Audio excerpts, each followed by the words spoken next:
नमस्कार, आप देख रहे हैं यूके न्यूज एक्सप्रेस। मैं हूं गायत्री। इस सुपरफास्ट बुलेटिन में आपको मिलती है पहाड़ की हर अहम खबर, दिन भर का पूरा अपडेट। तो चलिए निकलते हैं खबरों के सफर पर और जल्दी से जान लेते हैं दिन भर की सारी बड़ी खबरें। जंगलों में आग पर उत्तराखंड सरकार को सुप्रीम कोर्ट ने लगाई है फटकार। सुप्रीम कोर्ट ने उत्तराखंड सरकार से कहा कि आपने देखा होगा कि मीडिया में जंगलों में आग की कैसी भयावह तस्वीरें आ रही हैं। इस मुद्दे पर क्या कर रही है राज्य सरकार? जंगलों में लगी आग के मामले पर चिंता जताते हुए सुप्रीम कोर्ट ने कहा कि सिर्फ बारिश या क्लाउड सीडिंग के भरोसे हाथ पर हाथ धरे नहीं बैठे रह सकते।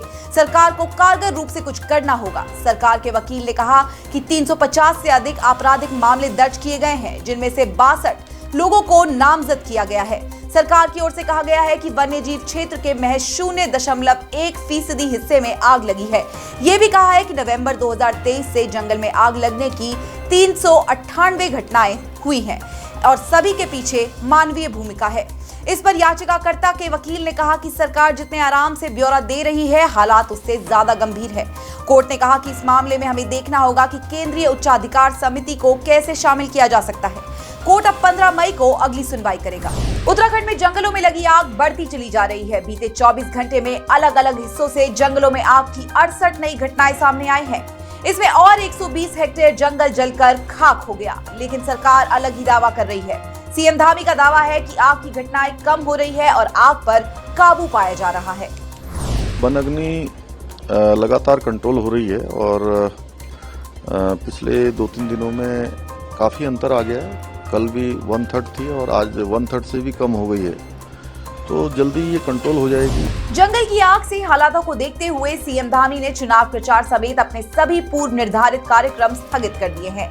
धामी ने देहरादून में अधिकारियों के साथ फिर एक समीक्षा बैठक की, जिसमें आग की रोकथाम वाले अभियानों पर रिपोर्ट ली।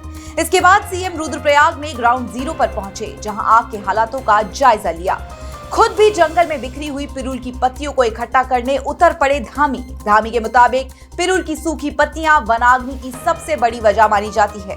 उन्होंने आग की रोकथाम के लिए जन भागीदारी बढ़ाने का संदेश भी दिया। जंगलों में बढ़ती आग को रोकने के लिए धामी सरकार ने पिरूल लाओ पैसे पाओ मिशन भी शुरू कर दिया है। इस मिशन के तहत जंगलों की आग को कम करने के उद्देश्य से पिरूल कलेक्शन सेंटर पर 50 रुपए प्रति किलो की दर से पिरूल खरीदे जाएंगे। इस राशि को 3 रुपए से बढ़ाकर 50 रुपए किया गया है। पिरूल लाओ पैसे पाओ मिशन का जिम्मा पोल्यूशन कंट्रोल बोर्ड ने संभाला है। इसके लिए 50 करोड़ का कॉर्पस फंड अलग से रखा गया है। सीएम धामी ने वनाग्नि में लापरवाही बरतने वाले 10 अफसर कर्मचारियों को सस्पेंड कर दिया है। 7 अन्य पर भी कार्रवाई की है और उन्हें कारण बताओ नोटिस जारी किया है। समीक्षा बैठक के दौरान सीएम ने बड़ा एक्शन लिया। वनाग्नि की रोकथाम के लिए सभी डीएम और आला अधिकारियों को निर्देश दिए गए हैं कि वो इसकी लगातार मॉनिटरिंग करें। इसके अलावा जो लोग अपने कामों में लापरवाही बरत रहे हैं, उन्हें सस्पेंड करने के लिए कहा गया है। सीएम धामी ने जंगलों की आग को रोकने के लिए अधिकारियों की जिम्मेदारी और बढ़ा दी है। सभी सचिव को अलग अलग जिलों की जिम्मेदारी देने के निर्देश जारी किए गए हैं। सभी सचिव संबंधित जिलों में जाकर वनाग्नि से प्रभावित क्षेत्रों का जमीनी निरीक्षण करेंगे और वनाग्नि को रोकने के लिए प्रभावी कदम उठाएंगे। वनाग्नि को रोकने और जन जागरूकता बढ़ाने के लिए फायर लाइन भी बनाई गई है। इसमें खुद सीएम धामी भी भाग ले रहे हैं। उत्तराखंड में आग अब तक 1316 हेक्टेयर जंगल को खाक कर चुकी है। पौड़ी गढ़वाल जिले के जंगलों में लगी आग को बुझाने के लिए वायुसेना का MI-17 हेलीकॉप्टर लगातार जुटा हुआ है। हेलीकॉप्टर अलकनंदा नदी से बाम्बी बैकेट में एक राउंड में 5000 लीटर पानी भरकर जंगलों और आसपास के प्रभावित क्षेत्रों में बौछार कर रहा है। जिले के डीएम ने आग बुझाने के लिए वायुसेना से मदद मांगी थी, जिसके बाद MI-17 हेलीकॉप्टर यहां मदद के लिए भेजे गए। प्रदेश के कई हिस्सों में जंगलों में लगी आग को बुझाने के लिए हरिद्वार वन विभाग ने पहल की है और अपनी टीम रवाना की है। रवानगी से पहले हरिद्वार के डीएफओ वैभव सिंह ने सभी कर्मचारियों को ब्रीफ किया और उन्हें आग बुझाने में काम के लिए जाने वाले फायर उपकरण भी सौंपे। हरिद्वार की वन कर्मियों की 7 टीमें पौड़ी और टिहरी जिले के जंगलों में मोर्चा संभालेंगी। यहाँ से लगभग 40 लोगों का एक दल, जिसकी जो नेतृत्व है वो हमारी जो युवा ACF आई हैं शिप्रा, वो नेतृत्व कर रही हैं। उनकी अध्यक्षता में इस दल को आज रवाना किया जा रहा है। इनमें से लगभग 20 लोगों का जो दल है वो नरेंद्र नगर वन प्रभाग की मानिकनाथ और सकलाना रेंजों में वन अग्नि की जो लार्ज फायर की घटनाएं हो रही हैं उनको नियंत्रण करने में वहाँ के स्टाफ के साथ कार्य करेगा और बाकी के लोग जो है वो पौड़ी वन प्रभाग के अंतर्गत जो है कार्य करेंगे। हरिद्वार में अभी तक एक भी वनाग्नि का मामला सामने नहीं आया है, लेकिन आग के हालात हरिद्वार में ना बने, इसके लिए जंगलों पर ड्रोन से निगरानी का प्लान तैयार हो रहा है। 10 मई से शुरू हो रही चारधाम यात्रा की तैयारियों पर भी सीएम धामी ने समीक्षा बैठक में अधिकारियों के साथ चर्चा की। धामी ने कहा कि यात्रा पर आने वाले श्रद्धालुओं को किसी भी तरह की कोई दिक्कत ना हो। व्यवस्थाएं ऐसी होनी चाहिए जिससे श्रद्धालु उत्तराखंड से एक अच्छे अनुभव और संदेश के साथ लौटे। आपदा विभाग को भी हर तरह से तैयार रहने के लिए कहा गया है। साथ ही श्रद्धालुओं से भी धामी ने अपील की है कि वो यात्रा के नियमों का जरूर पालन करें, प्लास्टिक का इस्तेमाल ना करें और सफाई का विशेष रूप से ख्याल रखें। सभी नियमों का पालन करना चाहिए, साफ सफाई रखनी भी है, गंदगी नहीं करनी है, प्लास्टिक जो है वहाँ नहीं छोड़ना है, किसी आने वाले जाने वाले के हमारे कारण से उसको परेशानी न हो। ये सब यात्रा के जो नियम है उन नियमों को हमको जरूर फॉलो करना चाहिए, क्योंकि हमारा काम ये भी होना चाहिए कि ये यात्रा हमारी बहुत स्वच्छ, ग्रीन और क्लीन ये यात्रा होनी चाहिए। जो हमारे यहाँ का परिवेश है, मैं आने वालों का स्वागत करता हूँ, वो आए, उनकी यात्रा सबकी मंगलमय हो, भगवान से प्रार्थना करूँगा। चारधाम यात्रा के लिए ऑफलाइन रजिस्ट्रेशन बुधवार से शुरू हो गए हैं। ऋषिकेश में 8 और हरिद्वार में 6 काउंटर के जरिए रजिस्ट्रेशन किए जा रहे हैं। पहले ही दिन चारधाम यात्रा को लेकर श्रद्धालुओं में जबरदस्त उत्साह नजर आया। ऋषिकेश में रजिस्ट्रेशन के लिए श्रद्धालुओं की भारी भीड़ उमड़ी। सुबह 5 बजे से ऑफलाइन रजिस्ट्रेशन की प्रक्रिया शुरू हुई, जिसके लिए सुबह 4 बजे से ही लोगों की लंबी लाइन काउंटर पर लग गई। हरिद्वार में भी भारी भीड़ दिखी। यहाँ काउंटर पर हंगामा भी देखने को मिला। अव्यवस्थाओं का आरोप लगा रहे कुछ यात्रियों की पुलिस से झड़प भी हो गई। बाद में हालात काबू में आ गए। रजिस्ट्रेशन के लिए आज सुबह 7 बजे टाइम दिया गया था। हम लोग 5 बजे सुबह आए हुए थे। 5 बजे सुबह से लाइन में लगे हुए थे। उसके बाद सिस्टम जो है कि करीब 8 बजे चालू हुआ है, 8:30 में। उसके बाद जो है कि ओवर लोड है। तो क्या बोल रहे हैं अधिकारी, क्या बोल रहे हैं? अधिकारी तो अभी आए हैं। ये लोग जो है कि पुलिस विभाग के सब आदमी आए हैं, लेट से आए हैं। सुबह 7 बजे से हम भूखे प्यासे खड़े हुए हैं और तबीयत खराब है लेडीज़ की। अब वो भी लाइन में ही खड़ी है, वो भी घबराहट हो रही है, मेरे को अभी खबर आई है। तो अब क्या करेंगे? अधिकारी क्या बोल रहे हैं? वो तो कहीं नहीं, वो तो वहाँ तो पहुँच ही नहीं रहे। हम तो वहाँ कहाँ से पहुँचेंगे इतनी दूर? कौन शिकायत कोई सुन ही नहीं रहा वहाँ तो। हमारा 3 काउंटर का था, 6 काउंटर चल रहे हैं, 2 और एक मोबाइल से भी कर रहे हैं और पुलिस फोर्स पर्याप्त है, स्मूथली चल रहा है और ये लगातार चलता रहेगा। कोशिश करें कि सबका पंजीकरण हो जाए। भीड़ ज़्यादा आ गई है इस साल एस्पेक्ट से ज़्यादा हो गया है, तो ये अंदाजा नहीं था कि इतनी ज़्यादा संख्या हो जाएगी। पर्यटन विभाग की ओर से ऑफलाइन रजिस्ट्रेशन के लिए जो व्यवस्था लागू की गई है, उसके अनुसार ऋषिकेश सेंटर से हर दिन प्रत्येक धाम के लिए 1000 के साथ 4000 पंजीकरण किए जा रहे हैं, जबकि हरिद्वार सेंटर से प्रति धाम 500 की संख्या के साथ 2000 पंजीकरण किए जा रहे हैं। श्रद्धालु चारों धाम की यात्रा के लिए काउंटरों पर अधिकतम 3 दिनों के लिए रजिस्ट्रेशन करवा सकते हैं।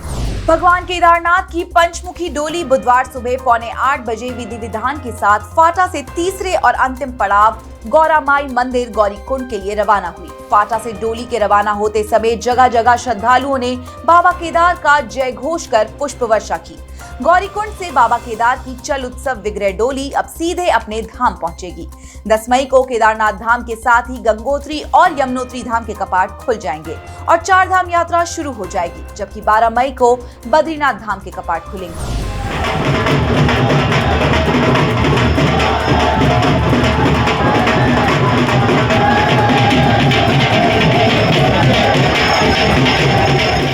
भगवान बद्री विशाल के पूजा विधान में उपयोग होने वाले तिलों के तेल को लेकर आयोजित तेल कलश यात्रा जय घोष के साथ लक्ष्मी नारायण मंदिर डिम्मर गांव से बद्रीनाथ धाम के लिए रवाना हुई।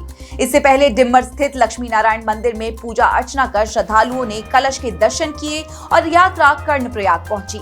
यहाँ मुख्य बाजार में यात्रा का स्वागत कर पूजा अर्चना कर अगले पड़ाव को विदा किया गया। डिम्मर गांव से 9 मई को यात्रा जोशी मठ के लिए रवाना होगी और नरसिंह मंदिर में रुकेगी। 10 मई को यात्रा जोशी मठ से रवाना होगी और पांडुकेश्वर पहुंचेगी। 11 मई को यात्रा बद्रीनाथ पहुंचेगी और 12 मई को प्रातः 7 बजे धाम के कपाट खुलने पर तिल के तेल से भगवान बद्री विशाल का महाभिषेक किया जाएगा। हरिद्वार से गंगोत्री धाम के लिए भोग प्रसाद की सामग्री रवाना कर दी गई है। इससे पहले गंगोत्री धाम के रावल शिव प्रकाश महाराज हरिद्वार के मनसा देवी चरण पादुका स्थल पहुंचे। यहाँ उनका मां मनसा देवी मंदिर के ट्रस्टी अनिल कुमार शर्मा और रवि गिरी ने स्वागत किया। इसके बाद विधि विधान के साथ भोग प्रसाद के लिए खाद्य सामग्री का एक ट्रक गंगोत्री धाम के लिए रवाना किया गया। ये सामग्री मनसा देवी मंदिर ट्रस्ट की ओर से भेजी गई है। 9 मई को मुखीमठ यानी कि मुखबा से मां गंगा की डोली गंगोत्री धाम के लिए रवाना होगी, जो भैरव घाटी में रात्रि विश्राम के बाद 10 मई को गंगोत्री धाम पहुंचेगी। इसके बाद पूरे विधि विधान और मंत्रोच्चारण के साथ ही गंगोत्री धाम के कपाट खोले जाएंगे। पंच केदारों में शामिल तृतीय केदार भगवान तुंगनाथ की चल विग्रह उत्सव डोली भी अपने पड़ावों को पार कर धाम पहुंच रही है। मंगलवार को डोली को शीतकालीन गद्दी स्थल मार्कंडेय मंदिर मकुमठ से बाहर प्रांगण में लाया गया। फिर मंगल गीतों और बाबा शंकर के उद्घोष के साथ डोली ने प्रस्थान किया। डोली ने रात्रि प्रवास भूतनाथ में किया। अब अगला पड़ाव चोपटा है और फिर तुंगनाथ मंदिर है। 10 मई को बाबा तुंगनाथ के मंदिर आम भक्तों के दर्शनों के लिए खोल दिए जाएंगे।